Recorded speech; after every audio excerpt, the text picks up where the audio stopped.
What's up, everybody? This is Harley, and welcome back to another episode of the Unapologetically Spicy podcast, the Blackity podcast where we unpack the beautiful chaos of being a neurodivergent Black woman in a world that wasn't made for us. Today, we'll be diving into a topic that's been riding my last nerve, pushing all the sensory buttons and forcing me to learn new levels of boundary setting. Let's talk about roommates. More specifically, how do you not lose your damn mind when the people you live with don't clean up after themselves, forget shared responsibilities, or make your home, the one safe place you should have, feel like just another space you have to mask in? Especially when you're a neurodivergent Black woman who has always been the one to hold it all together, the one cleaning up behind others while also cleaning up the mess inside. Roommates, chores, burnout, and the deep psychological warfare of watching someone say, "I got you," and then proceed to do absolutely nothing. This episode is for the ones who've been cleaning up messes they didn't make since childhood, who try to be kind and patient, but keep ending up feeling invisible in their own home. Yeah, we're going there.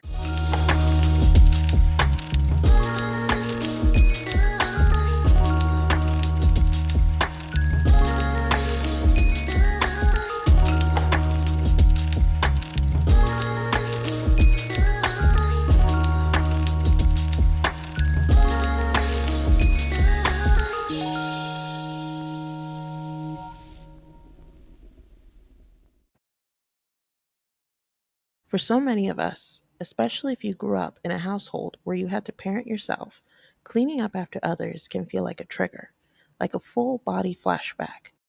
I remember being little and cleaning, not because it was my chore, but because if I didn't, I'd get yelled at, I'd get shamed or guilted or emotionally manipulated. It wasn't about learning responsibility, it was about survival. So now, as an adult, when I see someone leave their mess, like dirty dishes crusted with food, a sticky stove, weeks old fridge items they just go blind to, it's not just annoying, it's deeply, viscerally activating. It makes me feel invisible. It makes me feel like the only way to have peace is to erase myself and handle everything alone. And when you're neurodivergent, that energy cost, it's real. So, you vow not to do the same to others, the shame, the guilt, the emotional manipulation. But let's just go ahead and name it. There's nothing more infuriating than living with someone who says, "Yeah, I got you," when you bring up housework, and then proceeds to not have you, not even a little bit. Let me paint the scene for you. You bring up something calmly, respectfully, probably overthinking the wording for 2 weeks at least. You say, "Hey, I've noticed I've been doing a lot of the cleaning and it's starting to wear on me. Can we come up with a system that feels more balanced?" They nod. They agree. They even say, "Yeah, my bad. I'll step it up." And you're like, "Cool. Progress." And after that, you're relieved. Like, here I was, out here thinking we had a shared understanding. I had brought it up gently, thoughtfully, respectfully. I communicated my needs like an adult. And they nodded, they agreed, they said all the right things. And then the days went by. The sink stayed full, the floor stayed crunchy and full of dog fur. And I started to feel like a ghost in my own damn home. It's wild how quickly that resentment builds when you see someone's words and their actions in two totally different zip codes. It's not even about the dishes anymore. It's about the disconnect, the promises that go nowhere, the sense that they heard you, but they didn't listen. And sometimes it almost feels like it got worse after the conversation. Like they took the feedback and decided, cool, I'll just wait this out. And that's when my rage and exhaustion start gaining up on me. Because how do you keep being calm and understanding when your brain is screaming, Am I the only one living here? It's not even about the chores anymore. It's about the gaslighting.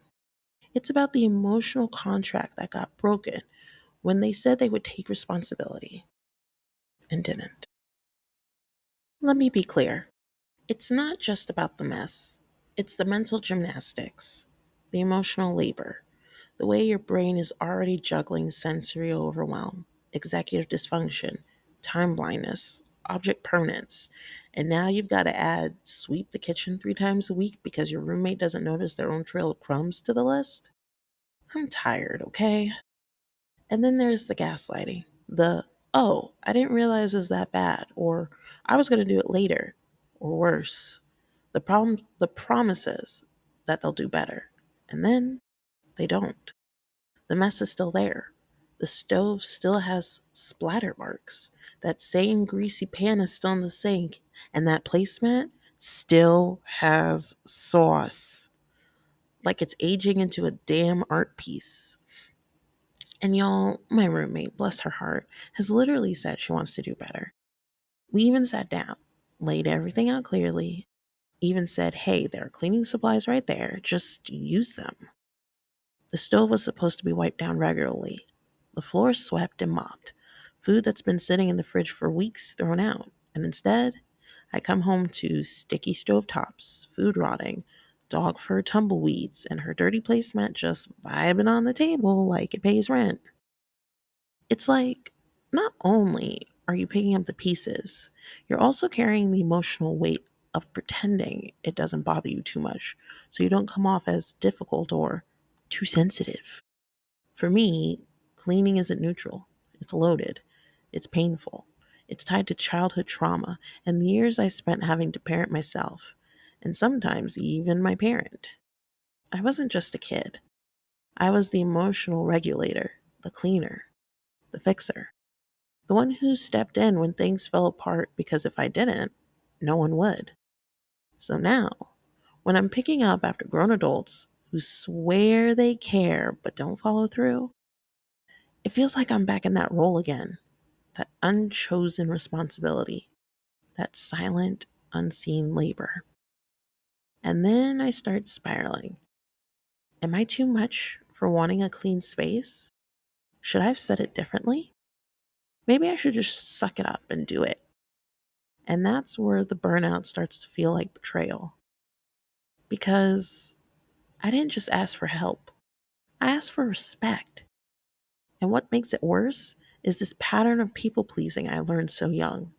The instinct to soften my words, to prioritize keeping the peace over protecting my peace. Because for so long, keeping others comfortable felt like the only way to stay safe. And now, that pattern is suffocating me. Let's get honest for a second. As Black women, especially neurodivergent Black women, we're often praised for our strength, our adaptability, our ability to keep the peace. But what that really means is we're expected to abandon our needs for the comfort of others. We people please out of protection, out of a survival instinct that says, if I express discomfort, they'll turn it on me. So we hold it in. We clean the floor again. We wipe down the counter again. We take out the trash again. And when no one notices, we still smile. We still say, it's fine. Even when the executive dysfunction is real. Even when the overstimulation is real. Even when there are days when the dishwasher being full sends me into a shutdown spiral that takes hours to crawl out of. But I'm still showing up. I'm still trying. Still cleaning. Still masking the resentment because I don't want to be the difficult one.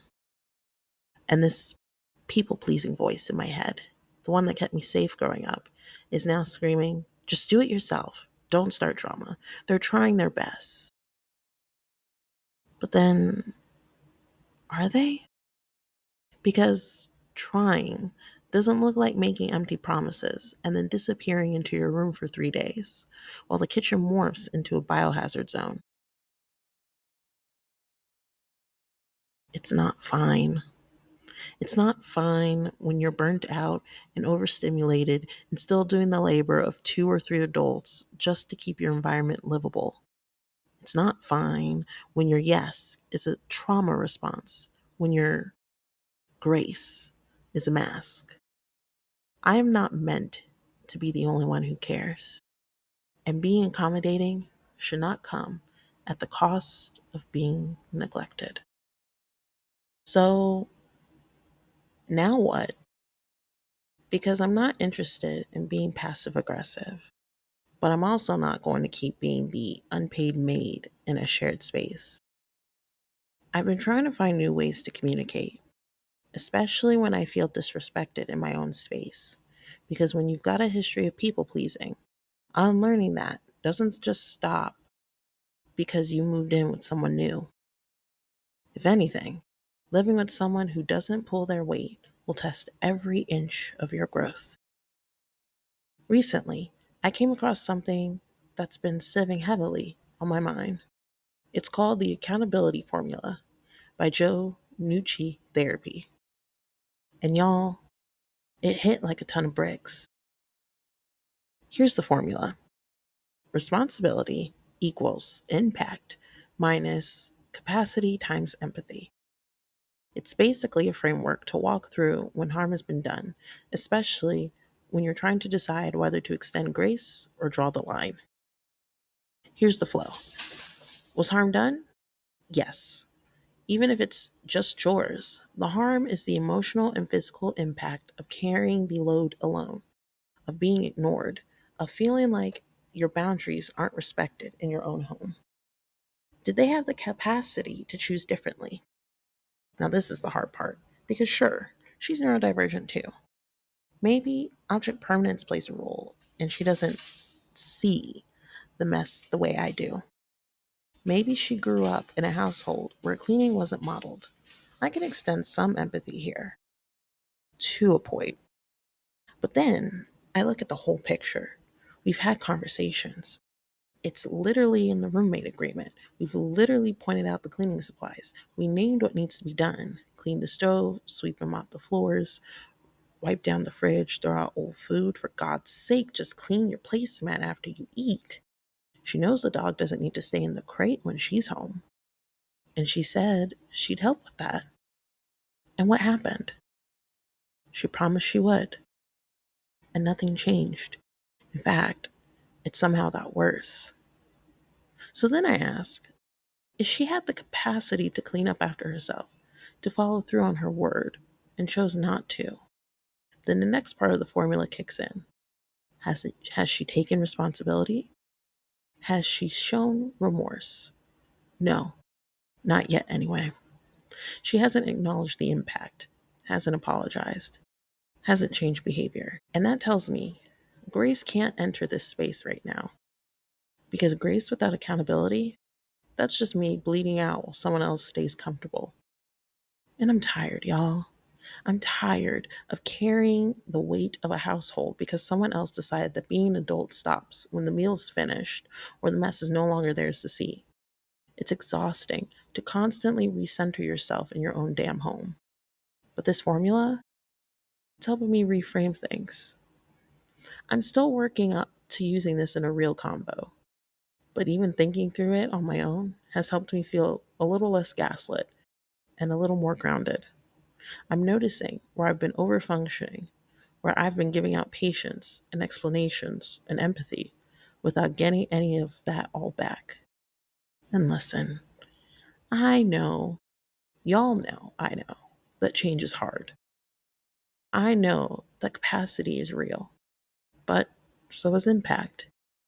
And when the people around you repeatedly ignore that impact, you are allowed to shift your energy, your expectations, and your access, even if it's uncomfortable, even if it makes you feel like the bad guy, even if it means choosing yourself, because you deserve to live in a space and a body that is respected.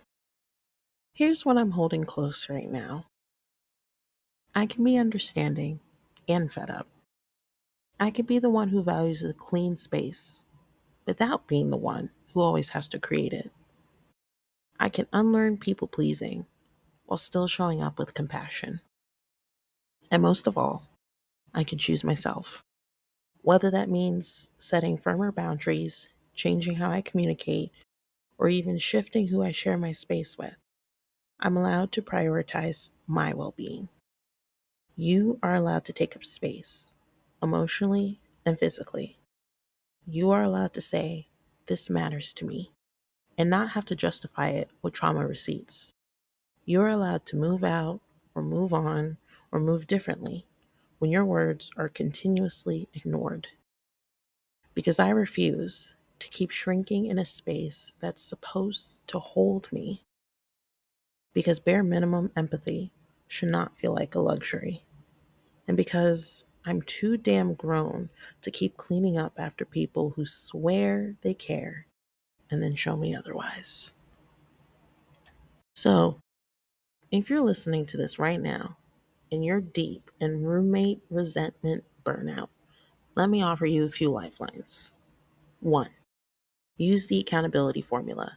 Even if they don't respond how you hoped, you'll know you showed up clearly and calmly. 2. Create a non-negotiable list. These are the things that must be maintained for you to function, and share them openly. 3. Give yourself permission to stop overfunctioning. If you've been doing 80%, try dropping down to 50. Let the trash pile up. Let the sink fill. Watch what happens. 4. Reclaim your sanctuary. Even if it's one room, one corner, or one chair, make it yours. Sacred. Off limits. 5. Remind yourself, you are not the problem. You are a product of environments that taught you survival meant silence. But listen, you're allowed to unlearn that loudly if necessary.